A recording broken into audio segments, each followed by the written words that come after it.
భోగి అనేటువంటి పేరు ఎలా వచ్చింది? భగ అనేటువంటి సూర్యుని యొక్క నామం వల్ల భోగి అనేటువంటి పేరు వచ్చింది. నిజానికి మనకి ద్వాదశ ఆదిత్యులు ఉన్నారు. మిత్ర, రవి, సూర్య, భాను, ఖగపూష, హిరణ్యగర్భ, మరీచ్యాదిత్యు, సవితృవర్క, భాస్కరేభ్యో నమః అని మనం ప్రతిరోజు దండం పెట్టుకుంటూ ఉంటాం. అలాగే మనకి జ్యోతిష శాస్త్రమందు పూష, భగుడు, అహిర్బుద్ధుడు, అజయకపాదుడు ఇలా అనేక రకాలైనటువంటి పేర్లు ఉన్నాయి.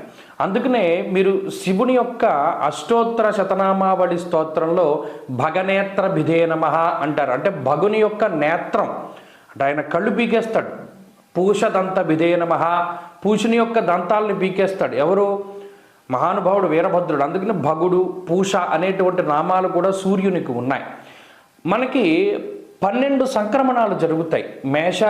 మేషరాశి మొదలు మీనం వరకు 12 సార్లు సూర్యుడు రాశి మారితే 12 సంక్రమణాలు జరిగితే ఒక్కొక్క సంక్రమణానికి అంటే ఆ సూర్యుడికి ఒక్కొక్క పేరు ఉంటుంది.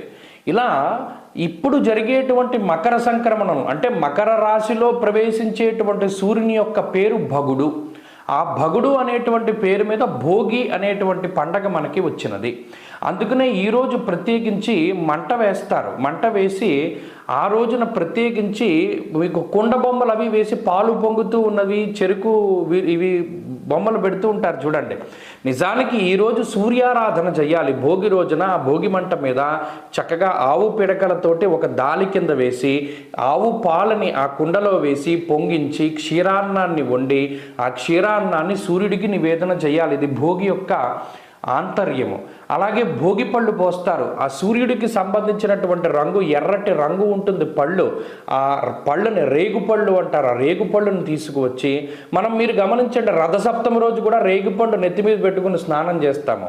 అలాగే ఈ సూర్య సంబంధమైనటువంటి రేగుపళ్ళని పిల్లల నెత్తి మీద ఉంచి భోగిపళ్ళు పోస్తున్నాము అని పోస్తూ ఉంటారు. ఇది పిల్లలకి ఆయుక్షేమాన్ని కలగజేస్తుంది, ఆయుర్వృద్ధిని కలగజేస్తుంది. అందుకనే ఆ ఎర్రటి రంగులో సూర్యుడి ప్రతిబింబంగా భావించి ఆ భోగిపళ్ళు రేగిపళ్ళను పూసి పిల్లలకి ఆశీర్వచనాన్ని ఇస్తారు. కాబట్టి ఈ భోగి పండుగ ఎలా చేయాలి అంటే ఇది ఆంతర్యం. దానిలో మనం ఉత్తిని మంటలు అంటే టైర్లు కాల్చేయడం, ప్లాస్టిక్లు కాల్చేయడం కాదు. దాలి వేసి ఆవు పేడతోటి పిడకలతోటి మంటను ఏర్పాటు చేసి క్షీరాన్నాన్ని వండి సూర్యుడికి నివేదన చేసి అది మనం తినాలి. ఆ రోజున అలా చేస్తే ఆరోగ్యం మనకి సిద్ధిస్తుంది.